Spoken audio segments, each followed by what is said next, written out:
Everyone, welcome to my YouTube channel Shiksha Diksha. तो चलिए start करते हैं आज की अपनी वीडियो। आज की जो मेरी वीडियो है गाइस, उसमें आपको मैं फिजिक्स के क्वेश्चन बताने वाली हूँ, जो कि है बहुत इंपॉर्टेंट एंड आपके आरआरबी एंड सीजीएल एग्जाम्स में वो आ सकते हैं। सो आज की वीडियो हमारी पूरी की पूरी फिजिक्स पे ही बेस्ड रहेगी। सारे के सारे क्वेश्चन मैंने फिजिक्स से ही लिए हैं। तो स्टार्ट करते हैं जल्दी से। सारे क्वेश्चन सारे के सारे आए हुए क्वेश्चन हैं और बहुत ही इंपॉर्टेंट है। ये सारे आप अच्छे से तैयार कर लीजिए और आगे और ऐसे ही क्वेश्चन आपको मिलते रहेंगे। लेकिन उसके लिए आपको बस इतना सा करना है कि मेरे चैनल को सब्सक्राइब करना है और बेल आइकन को प्रेस करना है। तो चलिए स्टार्ट करते हैं। देखिए फर्स्ट क्वेश्चन जो लिखा है, सूर्य विकिरण का कौन सा भाग सोलर कुकर को गर्म कर देता है? सूर्य विकिरण का कौन सा भाग सोलर कुकर को गर्म करता है? तो इंफ्रारेड यानी कि अवरक्त जो किरणें होती हैं वो गर्म कर देती हैं सोलर कुकर को। कैसे ये काम होता है ये भी मैं बता दे रही हूँ, लेकिन सबसे पहले आंसर लिख दे रहे हैं। अवरक्त किरणें,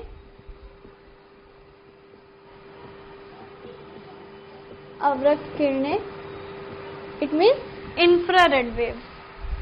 अब बात कर लेते हैं इंफ्रारेड के बारे में, क्यों ये गर्म कर देती है। तो देखिए बहुत सारे जितनी भी विकिरण होती है, जितने भी रेडिएशन होते हैं, कुकर जो होता है उन सबको एब्जॉर्ब कर लेता है सोलर कुकर, क्योंकि उसमें एक ग्लास लगा होता है। एब्जॉर्ब तो वो सबको कर लेता है, लेकिन ये जो इंफ्रारेड वेव्स होती हैं ये बाहर नहीं जा पाती हैं। बाकी सारी तो जितनी भी है वो सारी बाहर निकल जाती हैं या उनको परावर्तित कर दिया जाता है, रिफ्लेक्ट कर दिया जाता है। लेकिन ये जो वेव्स होती हैं वो उसी के अंदर ट्रैप होके रह जाती हैं। तो इस वजह से वो क्या करती हैं, हीट जो उनकी होती है वो अंदर ही रह जाती है और धीरे धीरे वो और हीट अप होती जाती है एंड इसी तरीके उसमें खाना बनता है। तो उसको गर्म करने का मेन काम जो है वो करते हैं इंफ्रारेड वेव्स यानी कि अवरक्त किरणें। तो ये हमने समझ लिया कि कैसे काम करता है और क्या गर्म करता है। तो अवरक्त किरणें यानी कि इंफ्रारेड वेव्स। आगे बात कर लेते हैं नेक्स्ट क्वेश्चन की। देखिए लिखा है, सेल्सियस पैमाने का 0 डिग्री फ़ारेनहाइट स्केल के कितने डिग्री के बराबर होगा? आप जब सॉल्व करते होंगे कभी कभी आपके सामने क्वेश्चन भी आता है कि इतने डिग्री सेंटीग्रेड को फ़ारेनहाइट में चेंज करो या फिर इतने फ़ारेनहाइट को डिग्री सेल्सियस में चेंज करो। इस तरह से क्वेश्चन आते हैं। तो देखिए यहाँ पूछा गया है कि सेल्सियस पैमाने का 0 डिग्री फ़ारेनहाइट के कितने डिग्री के बराबर होगा? तो 32 डिग्री के बराबर होता है। ये आप लोगों को पता होगा, अगर नहीं पता है तो इसको याद कर लीजिए कि 32 डिग्री के बराबर होता है सेल्सियस का 0 डिग्री। नेक्स्ट देख लेते हैं। क्वेश्चन लिखा है, पास आती रेलगाड़ी की सीटी की आवृत्ति या तीक्ष्णता बढ़ती जाती है क्यों? जब भी आपने देखा होगा, आप अगर कभी स्टेशन पे खड़े होते हो और कहीं आपके सामने से कोई रेलगाड़ी आ रही होती, कोई ट्रेन आ रही होती, तो आपको उसकी आवाज की जो आवृत्ति है, इंटेंसिटी है, वो बढ़ती हुई लगती है। ऐसा क्यों होता है? ऐसा इसलिए होता है गाइस, क्योंकि यहाँ काम करता है डॉपलर इफेक्ट। आपने डॉपलर प्रभाव के बारे में सुना होगा। डॉपलर प्रभाव के बारे में बात कर लेते हैं, क्या होता है डॉपलर इफेक्ट। तो कभी भी जब भी श्रोता, जैसे कि आप हैं, मान लीजिए आप खड़े हैं तो आप हो गए श्रोता, और स्रोत यानी कि जो हो गई आपकी ट्रेन। तो श्रोता एंड स्रोत के बीच जब आपेक्षिक गति होती है, क्योंकि मूवमेंट कर रही है, जो ट्रेन है वो आपकी तरफ आ रही है, मूवमेंट हो रहा है उसमें कुछ, तो जो आवृत्ति होती है वो हमको मूल आवृत्ति से ज्यादा या कम सुनाई पड़ती है। यही कहता है डॉपलर इफेक्ट। तो ये पूछा जा रहा है कि किस पास आती रेलगाड़ी की सीटी की आवृत्ति या तीक्ष्णता बढ़ती जाती है क्यों? क्यों मतलब यहाँ पूछा गया था किस प्रभाव के कारण। तो इसमें बहुत सारे ऑप्शन थे, डॉपलर प्रभाव भी उनमें से एक ऑप्शन था। तो उसका सही जो ऑप्शन था वो डॉपलर प्रभाव ही था, यानी कि डॉपलर इफेक्ट। डॉपलर प्रभाव जिसको हम लोग बोलते हैं डॉपलर इफेक्ट। तो ये वाला क्वेश्चन भी हो गया। नेक्स्ट देख लेते हैं। देखिए लिखा है, सूर्य की ऊष्मा पृथ्वी पर किस प्रकार के संचार माध्यम से आती है? बहुत सारे ऑप्शन इसमें भी थे, लेकिन इसका जो करेक्ट ऑप्शन था वो था विकिरण, क्योंकि सूर्य की जितनी ऊष्मा है वो पृथ्वी पर विकिरण के माध्यम से आती है, यानी कि रेडिएशन। विकिरण जिसको हम लोग बोलते हैं रेडिएशन। इसमें से मोस्टली क्वेश्चन होंगे जो आपको मिल चुके होंगे आपके इंटर से लेके हाई स्कूल में या फिर बीएससी में भी। तो लेकिन ये सारी चीजें उस टाइम क्या होती है, हम लोग इग्नोर कर देते हैं। अगर आप उसी टाइम इसको अच्छे से ऑब्जर्व कर लोगे अपने माइंड में, तो हो सकता है आपके आगे के एग्जाम्स में भी वो सारी चीजें काम दें आपको। तो देखिए ये जो था कि सूर्य की ऊष्मा पृथ्वी पर किस प्रकार के संचार माध्यम से आती है, तो विकिरण के माध्यम से सूर्य की रोशनी आती है पृथ्वी पर। अब नेक्स्ट देख लेते हैं अति लघु समय अंतराल। अति लघु मतलब छोटे छोटे समय अंतरालों के लिए, बहुत ही कम समय अंतराल के लिए सही मापने के लिए किसकी आवश्यकता होती है? बहुत समय छोटे समय अंतराल को मापने के लिए किसकी आवश्यकता होती है? तो आवश्यकता होती है एटॉमिक क्लॉक्स की, यानी कि परमाणु घड़ियों की। ये बिल्कुल माइनर से माइनर चीजों को भी, माइनर से माइनर टाइम लैप्स को भी, जो समय अंतराल होते हैं उनको भी एकदम सही मेजर करती है, और यही काम होता है एटॉमिक क्लॉक का, यानी कि परमाणु घड़ी का। तो परमाणु घड़ी मीन्स एटॉमिक क्लॉक।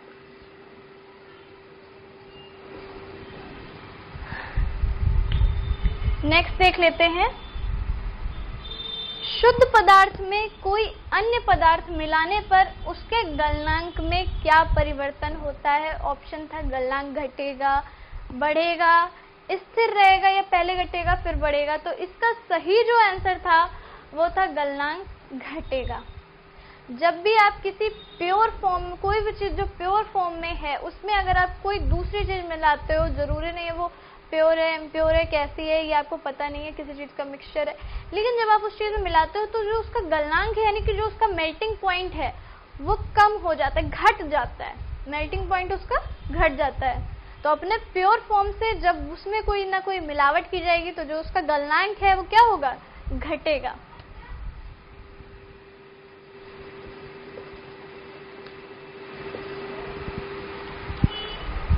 ये हो गया हमारा इसका आंसर। नेक्स्ट देख लेते हैं, ध्वनि का प्रभाव मानव के कान में कितने समय तक के लिए रहता है? जब भी आप कोई सुनते हो, कोई भी चीज सुनते हो, जिसमें भी कोई भी साउंड सुनते हो, उसका इफेक्ट आपके कान पे कितने समय तक के लिए रहता है, ये पूछा गया था। तो वो रहता है 1/10 सेकेंड, यानी सेकेंड के 10वें भाग तक के लिए, 1/10 सेकेंड, यानी कि 1/10 सेकेंड। तो ये है, इतने समय तक के लिए आपके कान में उस ध्वनि वो रहती है, ध्वनि का प्रभाव रहता है। नेक्स्ट देख लेते हैं, कांचों में कौन सा एक पराबैंगनी किरणों को शोषित कर सकता है? ये क्वेश्चन दो तरीके से आता है। मोस्टली ये क्वेश्चन भी आता है कि आजकल लेंस जो होते हैं वो किस कांच से बनते हैं। वैसे तो देखिए और भी कांच यूज किए जाते हैं चश्मों में, लेकिन जो क्रुक्स कांच होता है वो बेस्ट माना जाता है। अगर आप धूप में काम कर रहे हो तो यूवी रेज जो है उनको वो एब्जॉर्ब कर लेता है एंड आंखों तक नहीं आने देता है। तो ये एक सबसे बड़ा फायदा आपने देखा होगा। मोस्टली लोग जो आजकल जो अच्छे जिनके चश्मे होते हैं वो ब्लैक हो जाते हैं धूप में, तो वो रीजन यही होता है। क्रुक्स कांच क्या करता है, अल्ट्रावायलेट रेज को एब्जॉर्ब कर लेता है। तो यहाँ पे यही पूछा गया है कि कौन सा कांच पराबैंगनी किरणों को शोषित कर सकता है, तो वो है आपका क्रुक्स कांच।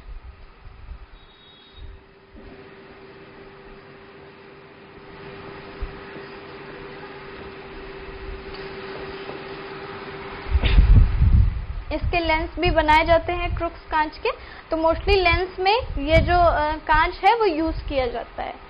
अब देख लेते हैं, कूलिज नलिका का उपयोग क्या उत्पन्न करने के लिए किया जाता है? आपने 12th में पक्का पढ़ा होगा कूलिज नलिका, और मॉडल्स भी शायद बनाएंगे हों क्योंकि इन सब के मॉडल्स भी बनाने को मिलते थे।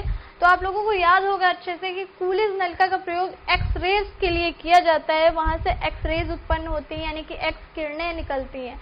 तो यहाँ पे इसका आंसर हो जाएगा एक्स किरणें या फिर एक्स रेज। एक्स रेज को निकालने के लिए, उत्पन्न करने के लिए कूलिज नलिका का प्रयोग किया जाता है। नेक्स्ट क्वेश्चन देख लेते हैं, सूर्य की किरणों की तीव्रता किससे मापी जाती है? सूर्य की किरणों की तीव्रता किससे मापी जाती है? तो मैंने बोला है इस टाइप की जितनी भी चीजें, पायरोमीटर, अभी मैंने पहले पढ़ाया था पायरोमीटर के बारे में, तो ये सारे मीटर्स आप सब लर्न कर लीजिए। तो यहाँ जो सूर्य की किरणों की तीव्रता है वो किससे मापी जाती है? हाइग्रोमीटर। हाइग्रोमीटर। जितने भी टाइप के मीटर आपको मिलते जाएं, अभी जितने मैं बताती जा रही हूँ उनको तो लर्न कर लीजिए। अगर आपके पास कुछ है तो उसको भी लर्न कर लीजिए अच्छे से, क्योंकि ये क्वेश्चन इस टाइप के क्वेश्चन आप देख रहे होंगे। मैं जितने भी वीडियोस बना रही हूँ उसमें ये सब क्वेश्चन जरूर आ रहे हैं, बिकॉज ये फेवरेट हैं। जितने भी एसएससी रेलवे एग्जाम का जो पेपर सेट करते हैं उन सब में ये क्वेश्चन जरूर आते हैं, क्योंकि ये सारे क्वेश्चन बहुत इंपॉर्टेंट है। लोग अक्सर गलत लगा के आते हैं, तो एग्जामिनर चाहता है कि हम वही चीज रखें जिसमें लोग कंफ्यूज हो। तभी तो बेस्ट वो लोग चूज कर पाएंगे। तो अब देखिए, महासागर में डूबी हुई वस्तुओं की स्थिति जानने के लिए किस यंत्र का प्रयोग होता है? सोनार का। तो गाइस, सोनार जो होता है वो साउंड वेव छोड़ती है। दो टाइप के सोनार होते हैं, एक्टिव सोनार, पैसिव सोनार। तो यहाँ पे हमें इससे मतलब नहीं है कि हमें एक्टिव सोनार पढ़ना है, पैसिव सोनार पढ़ना है, ऐसा कुछ नहीं है। आपको सिर्फ ये पूछा गया है कि महासागर में डूबी हुई वस्तुओं की स्थिति जानने के लिए किस यंत्र का प्रयोग होता है? सोनार का यूज होता है। ये अपने आप साउंड वेव छोड़ते हैं और साउंड वेव जो होता है रिफ्लेक्ट होके वापस आता है, फिर बताता है, उससे पता चल जाता है कि कौन सी चीज कितनी दूरी पे है, कैसा क्या है, कितना बड़ा ऑब्जेक्ट है, क्या चीज है। तो ये सारी चीजें पता लगाने में यूज किया जाता है सोनार का। तो सोनार जिस टाइप से साउंड वेव्स निकालता है उसी टाइप की कोई जो कुछ साउंड वेव्स सोनार टाइप की ही साउंड वेव्स निकालते हैं बैट्स, यानी कि चमगादड़। आपने सुना होगा, वो भी क्या है, देखते नहीं है, मोस्टली देख नहीं पाते, वो यही साउंड वेव्स छोड़ते हैं और इसी से उनको सारा कुछ दिखता है। नेक्स्ट बात करते हैं। देखिए, पानी से भरे किसी बर्तन में पड़ा एक सिक्का किस कारण थोड़ा उठा हुआ प्रतीत होता है? आपने देखा होगा, अगर आप पानी से भरे किसी चीज में सिक्का डाल दो तो आपको लगेगा वो थोड़ा ऊपर है, तली से थोड़ा सा ऊपर है, थोड़ा उठा हुआ है। ये होता है प्रकाश के अपवर्तन के कारण।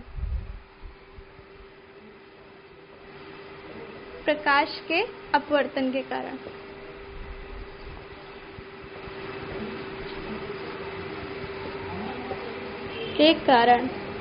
तो ये जो है प्रकाश के अपवर्तन के कारण हमें ऐसा लगता है कि सिक्का क्या है, थोड़ा सा उठा हुआ है। नेक्स्ट क्वेश्चन देख लेते हैं। चंद्रमा से पृथ्वी तक आने में प्रकाश को लगभग कितना समय लगता है? तो देखिए गाइस, इसमें जो एकदम सटीक मैं बताऊं, सटीक वैसे नहीं लोग बताते, 1.330 सेकेंड जो है वो सही आप मान के चलिए। बाकी 1.25 भी कहीं कहीं दिया रहता है, लोग 1.20 भी ऑप्शन में देते हैं, लेकिन यहाँ पे जो आपको लर्न करना है वो है 1.3 सेकेंड। अगर ऑप्शन में आपका किस टाइप, आपको देखना है कि आपका ऑप्शन कैसा आ रहा है। बाई चांस वहां पे आपके पास 2, 3, 4, 5 ऑप्शन आया तो आप क्या टिक करके आओगे? आपको टिक करना पड़ेगा 2 सेकेंड। और अगर आपके पास ऐसे कोई ऑप्शन आ रहे हैं जो सही है तो वहां पे आपको ऐसे ही लगाना होगा। हो सकता है ऑप्शन में आपके 1 सेकेंड भी आ जाए, क्योंकि ये लगभग देखिए 1 के पास ही पहुंच रहा है। अगर 1.2 आप देखो तो वो और ज्यादा पास पहुंच जाएगा। तो इस तरीके 1 सेकेंड भी कुछ लोग लिखते हैं, बट यहाँ जो सही वैल्यू आएगी, करेक्ट वैल्यू आएगी, वो 1.3 सेकेंड आएगी। नेक्स्ट देख लेते हैं। और इसी तरीके सूर्य का भी पूछा जाता है। 8 मिनट 20 सेकेंड जिसको टाइम लगता है सूर्य की किरणों को यहाँ तक पहुंचने में, तो 8 मिनट 20 सेकेंड का। नेक्स्ट देख लेते हैं। ये प्रकाश तरंग किस प्रकार की तरंग है? यहाँ पूछा जा रहा है कैसी तरंग है। अनुदैर्ध्य तरंग है, कैसी तरंग है, अनुदैर्ध्य है कि किस टाइप की है, कौन सी पराश्रव्य है, कैसी क्या है? तो यहाँ जो इसका ऑप्शन है वो है अनुप्रस्थ तरंग। अनुप्रस्थ तरंग यानी कि ट्रांसवर्स वेव। अच्छा, मैं बात कर लूँ ये अनुप्रस्थ तरंग और अनुदैर्ध्य तरंग क्या होती है। जब हम कंपन के हिसाब से देखते हैं तो हमारे पास 2 तरंगे होते हैं, अनुप्रस्थ और अनुदैर्ध्य। वैसे तो तरंगे और भी होती हैं, लेकिन अगर दोलनों की बात करी जाए या कंपनों की बात की जाए तो वहां पे हमारी 2 प्रकार की तरंगे होती हैं, अनुप्रस्थ एंड अनुदैर्ध्य। आपने देखा होगा एग्जाम्पल्स भी इंटर में पढ़े जाते हैं, तनी हुई डोरी का। और पानी में जब हम कुछ पानी की वेव्स देखते हैं तो वो सारी जितने भी हैं वो अनुप्रस्थ तरंगों के आंसर होते हैं। ध्वनि जो है आपकी अनुदैर्ध्य तरंगे है। तो इस तरीके से आपको क्वेश्चन ये सारे लर्न करने होते हैं। तो ये जितने क्वेश्चन हैं आई होप कि आप लोगों को समझ में आए होंगे गाइज। और मैंने कोशिश की है अपनी तरफ से समझाने की, जितने भी कुछ जिसमें डीप जाना चाहिए मैंने बताया है। तो आप लोगों को ये वीडियो मेरी कैसी लगी मुझे कमेंट में बताइएगा। लाइक कीजिएगा मेरी इस वीडियो को और शेयर कीजिएगा सभी के साथ। तो चलिए मिलते हैं अपनी नेक्स्ट वीडियो में। तब तक के लिए पढ़ते रहिए, सीखते रहिए शिक्षा दीक्षा के साथ।